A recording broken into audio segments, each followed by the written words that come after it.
Olá e bem-vindo a mais um vídeo aqui do nosso canal. Todos vocês que estão entrando aqui pela primeira vez, bem-vindos. Se vocês quiserem dar um like aqui no vídeo e se inscrever no canal, são super bem-vindos também. Hoje é um dia de falar um pouco sobre esse terrorismo que está sendo feito em relação à aprovação da reforma da Previdência, né? O ministro, várias pessoas do governo, vários economistas influentes, vários formadores de opinião têm dito que se a gente não aprovar a reforma da Previdência, o país vai pegar fogo, né? Que o país vai entrar num caos enorme, que o país ele vai cair num buraco e que o país vai quebrar, né? A primeira coisa que a gente tem que ter na cabeça é o seguinte: o que quer dizer que o país vai quebrar? Antes da gente entrar no mérito de se isso vai acontecer ou não, eu gosto de definir, né, essa história de quebrar. Porque o que essas pessoas estão querendo dizer, principalmente os economistas, o que eles querem dizer quando dizem que o país vai quebrar, é que o Brasil não vai conseguir honrar os vencimentos que ele tem na dívida pública que existe aí.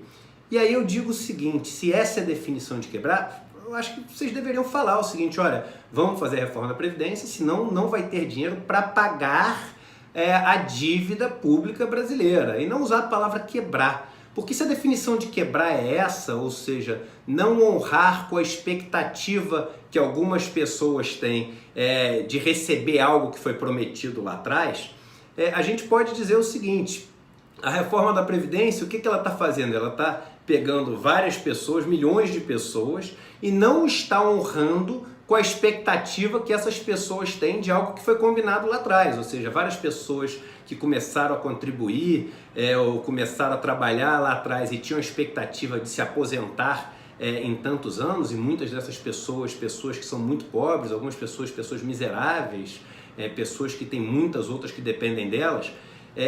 Se a gente aprovar essa reforma da Previdência, essas pessoas não vão ter aquilo com o qual elas estavam contando lá atrás. Então, a gente pode dizer o seguinte: o governo está quebrando na Previdência Social, ele está quebrando com essas pessoas. Se a definição de quebrar é não honrar com um pagamento ou com algo que tinha sido combinado lá atrás e algo que existe a expectativa de várias pessoas de receber. E aí a gente tem que dizer o seguinte: olha, a gente está quebrando com essas pessoas miseráveis, com essas pessoas mais pobres, com essas pessoas que estão na terceira idade sem ter mais a força de trabalho, para não quebrar com essas pessoas mais ricas, com essa minoria da população que recebe os juros da dívida. A gente está escolhendo quebrar com os mais pobres para não quebrar com os mais ricos.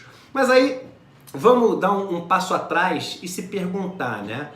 Mas será que o Brasil vai quebrar mesmo? Né? Que eu acho que é a pergunta que todo mundo tem na cabeça. Tem muitas pessoas que saem prejudicadas com essa reforma da Previdência, e eu acho que isso está ficando mais claro para todo mundo, né? Eu sempre repito, ninguém fica melhor depois da reforma da Previdência do que antes da reforma da Previdência. Todo mundo fica pior, tem que contribuir mais e recebe menos quando recebe, porque boa parte da população brasileira, com essa reforma da Previdência e com as novas regras, vai acabar morrendo antes de se aposentar, infelizmente. E aí a pergunta que a gente faz é a seguinte: qual que é a lógica do governo, né? Dizendo que com essa reforma da Previdência a gente vai sair dessa crise, etc. E, obviamente, simplificando, porque os vídeos aqui têm que ser vídeos relativamente curtos, a lógica do governo é a seguinte: olha, a gente tem essa dívida que é um problemão, e nisso oposição e situação concordam, né? A dívida é um problema muito grande, e a gente tem que honrar essa dívida e matar esse monstro da dívida brasileira. E a melhor maneira da gente matar esse monstro que está consumindo a maior parte dos nossos recursos, e uma boa parte desses recursos que a gente paga na dívida não volta para o sistema, diferente da Previdência, né? Tudo que a gente paga na Previdência, as pessoas mais velhas que recebem muito pouco, recebem aquele gasto ali no dia seguinte, né? Você vai nas cidades pequenas do Brasil, tudo funciona na base da caderneta, do fiado. Tem a caderneta lá na lojinha, o cara espera o dia de pagamento ali da aposentadoria, no dia que paga a aposentadoria, movimenta o comércio da cidade toda, né? Então, os juros da dívida não. Você paga os juros da dívida, o valor que o cara recebe, ele compra mais dívida. Por isso que não é algo que estimula a economia. Mas o que o governo acha? Pô, a maneira mais certa, justa, correta, dê aí o adjetivo que você quiser, da gente equacionar e matar esse monstro da dívida, é economizar dinheiro, gastar menos em educação, gastar menos em saúde, gastar menos em pagamentos de aposentadoria, e aí com esse dinheiro que a gente economiza, a gente vai pegar e pagar esses juros da dívida e ir diminuindo essa nossa dívida. O governo, sabendo que o grande risco que ele corre é isso que ele está fazendo, frear a economia, né? Ele não ter os investimentos privados que ele acha que vai ter com esse ganho de confiança, que é o que ele tanto diz que vai acontecer, e se você não tiver esses investimentos privados, o resto é 100% contracionista, então você vai fazer essa economia contrair. Com isso você vai ter menos impostos, você vai gerar menos receitas para o governo. Então, apesar de você ter menos gastos e ter a expectativa de pagar a dívida, você vai ter menos receitas também, um mata o outro e a dívida continua crescendo, né? E o que eu acredito, e muitas pessoas da oposição acreditam, é o caminho inverso, que é o seguinte: olha, vamos fazer o seguinte, vamos agora, nesse momento que a economia está tão contraída, que as coisas estão tão deprimidas em termos de atividade, vamos investir em geração de riqueza. E com essa riqueza que a gente vai gerar nesse caminho, investindo mais em educação, investindo mais em saúde, investindo mais em infraestrutura, com esse dinamismo que a economia vai ter, com essa riqueza que vai ser gerada, a gente vai pegar um pedaço disso, mesmo sabendo que no meio do caminho essa dívida vai crescer, lá na frente a gente vai ter tanto mais riqueza que vai poder pagar e matar esse monstro com que a gente vai ter lá na frente. É claro que esse caminho, que é o caminho que eu defendo, é um caminho onde você tem que rediscutir algumas coisas, como, por exemplo, a Emenda Constitucional 95. O governo nem tem como fazer isso. A lei de responsabilidade fiscal tem que ser rediscutida. E veja bem, rediscutida é modernizada, é adequada. Ninguém é contra ser responsável fiscalmente, né? Mas muitas vezes ser responsável fiscalmente significa ir atrás de receita também. Não é só cortar custo, né? Acho que banqueiro, eu vivi nos bancos muito tempo, tem essa mania de que a única maneira de você equacionar é cortar custo, né? Porque é muito afastado do processo produtivo, do processo de geração de riqueza. Então essas pessoas, principalmente do mercado financeiro, do sistema financeiro, não têm ideia de como se gera riqueza.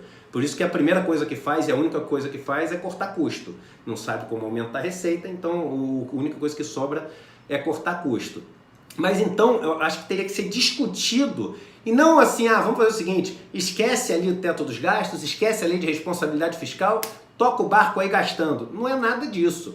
É uma discussão responsável, uma discussão que envolve todos esses aspectos juntos, ou seja, o plano para gerar riqueza tem que vir junto com a discussão de você não ter mais essa restrição do teto dos gastos ou toda essa restrição da lei de responsabilidade fiscal. Você tem que mostrar que tem um plano, e um plano de onde você vai investir esse dinheiro, como você vai investir, quando você vai investir, qual que é a sua expectativa de gerar receita e como isso vai fazer valer a pena momentaneamente você ter um endividamento maior e um custo de dívida maior.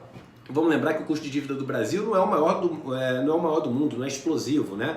Os juros sim, os juros sobre a dívida, o peso dos juros sobre o PIB sim, mas o tamanho da dívida não. O Brasil tem menos de 80% de relação dívida-PIB, Estados Unidos tem mais de 100, Itália tem ali, sei lá, mais de 150, Japão tem mais de 200, né? Então, assim, o problema não é o tamanho da nossa dívida, o problema é a história que a gente tem para contar, que é uma história que não adianta a gente se endividar mais sem ter um plano de onde vai investir esse dinheiro, que nem um business plan quando você faz uma empresa. O Brasil tinha que ter um bom business plan para justificar esse aumento de dívida temporária.